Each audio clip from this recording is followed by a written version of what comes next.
44 प्रतिमा की प्राण प्रतिष्ठा शक्तिपात। इंदौर में भगवती का एक नया मंदिर बना था। उस समय वहां एक बड़ा उत्सव मनाया गया। महाराज श्री को उसकी अध्यक्षता के लिए आमंत्रित किया गया था। महाराज श्री ने प्रतिमा के दर्शन करने के पश्चात कहा, प्रतिमा पर शक्तिपात हो गया है। अब यह स्थान जागृत हो गया है।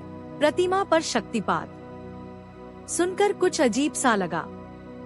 अंततः पूछ ही लिया, महाराज श्री प्रतिमा को भक्त भगवान का स्वरूप समझते हैं, फिर भगवान पर भी शक्तिपात?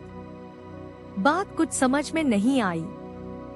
महाराज श्री बोले, इस बात को समझो।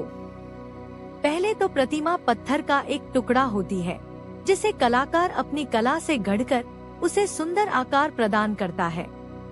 वह पत्थर का टुकड़ा प्रतिमा हो जाता है, किंतु इतने से ही वह पूज्य नहीं हो जाती जब तक उसमें प्राण प्रतिष्ठा नहीं हो जाती। इसका अर्थ यह है कि वास्तव में प्रतिमा पूज्य नहीं होती, प्राण पूज्य होता है। प्रतिमा में यदि प्राण प्रतिष्ठित है तो वह पूज्य है, प्राण प्रतिष्ठित नहीं है तो पूज्य नहीं है। भाव यह हुआ कि प्रतिमा केवल माध्यम है, प्रतीक है, आधार है। कई संतों ने मूर्ति पूजा की निंदा की है, क्योंकि लोगों ने प्रतीक को ही भगवान मान लिया है। माध्यम स्वयं ही पूज्य बन गया है, जिससे प्रतिमा के माध्यम से प्राण की पूजा का आधार ही हिल गया है। यदि प्रतीक को प्रतीक मानकर ही उसके माध्यम से प्राण या भगवान की पूजा की जाए, तो उसकी निंदा कोई कैसे करेगा। उपनिषदों में भी प्रतीक उपासना का उल्लेख है, मूर्ति पूजा का कहीं नहीं। आजकल प्राण प्रतिष्ठा भी प्रायः दिखावा मात्र ही रह गई है। वेद मंत्रों का उच्चारण, मूर्तियों का जल स्नान, धान स्नान, नवग्रह पूजा तथा हवन यज्ञ इत्यादि सब होता है, किंतु दृष्टि प्रायः दान दक्षिणा की ओर लगी रहती है। मंदिर के प्रबंधकों को भी प्राण प्रतिष्ठा से अधिक अपनी प्रतिष्ठा की चिंता होती है। परिणाम यह होता है कि प्रतिष्ठा गौण हो जाती है। किसी युग में विद्वान तपस्वी ऋषियों से प्राण प्रतिष्ठा कराई जाती थी, जो त्यागी, वैरागी तथा निष्प्रह होते थे, जिन्हें प्राण की क्रियाओं का अनुभव तथा उन पर नियंत्रण होता था। उनके सामने धन प्राप्ति गौण होती थी तथा प्राण प्रतिष्ठा का लक्ष्य मुख्य होता था। वे अपनी प्राण शक्ति को प्रसारित करके प्रतिमा स्थापित करने की क्षमता रखते थे। आजकल भी लोग समय के प्रति लापरवाह हैं। समय की कोई कीमत उनके समीप नहीं है। चाहिए तो यह था कि समय पर पहुंचकर गाड़ी की प्रतीक्षा करते तथा प्रतीक्षा के समय का सदुपयोग पठन जपादि में करते, किंतु ये अब भागे जा रहे हैं। गाड़ी केवल 2 मिनट ठहरती है।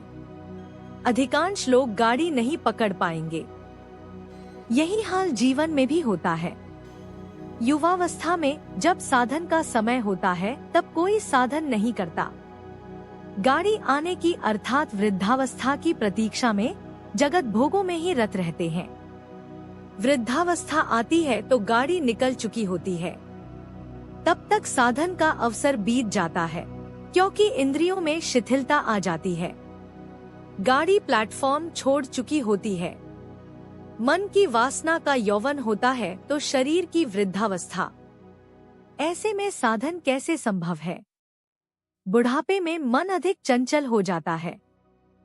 समय से बड़ा कोई धन नहीं, समय के सदुपयोग से बड़ी कोई साधना नहीं, समय की गाड़ी चूक जाने से बड़ा कोई दुर्भाग्य नहीं, समय की रफ्तार को पहचान लेने से बड़ी कोई बुद्धिमानी नहीं, समय का सामना कर लेने से बड़ी कोई वीरता नहीं, समय का आदर न करने से बड़ी कोई मूर्खता नहीं, तथा समय की प्रतीक्षा करते रहने से बड़ी कोई नासमझी नहीं।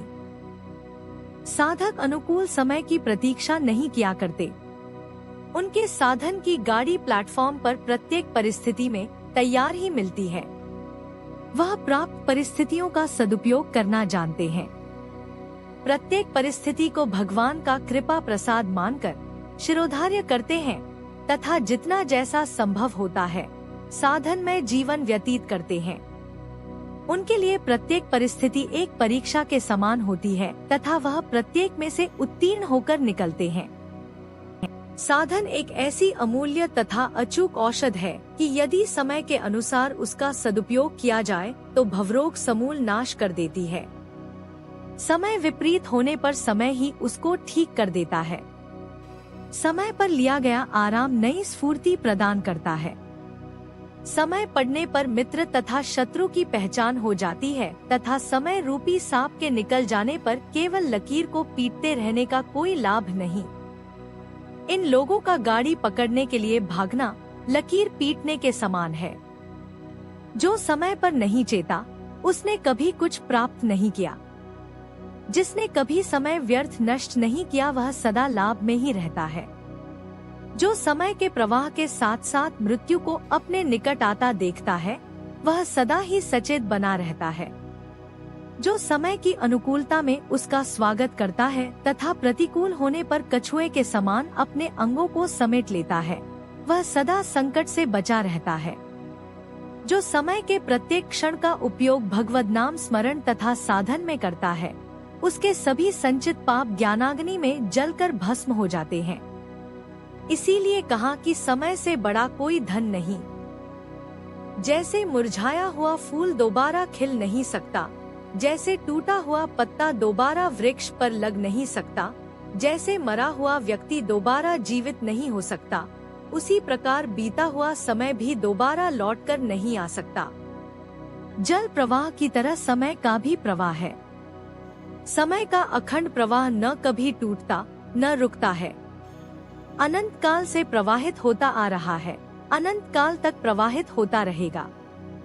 दिन रात समय सीमा के अंदर है, जन्म मरण समय सीमा के अंदर है, जगत व्यवहार भी समय सीमा के अंदर है। माया का सारा खेल ही समय के साथ बंधा हुआ है। समय माया का सबसे सशक्त माध्यम है। समय के साथ वस्तुएं अपना रूप, गुण तथा धर्म बदल लेती हैं। पर्वतों के स्थान पर गहरा समुद्र ठाटे मारने लगता है, हरे भरे खेत मरुस्थल में बदल जाते हैं। जीव का शरीर ढलता जाता है तथा चित्त स्थिति भी बदली जाती है। प्रश्न कहते हैं कि ध्यानावस्था में समय की गति रुक जाती है। उत्तर, समय की गति नहीं रुकती। समय प्रवाह की ओर से ध्यान हट जाता है, जिससे उसका भान नहीं होता।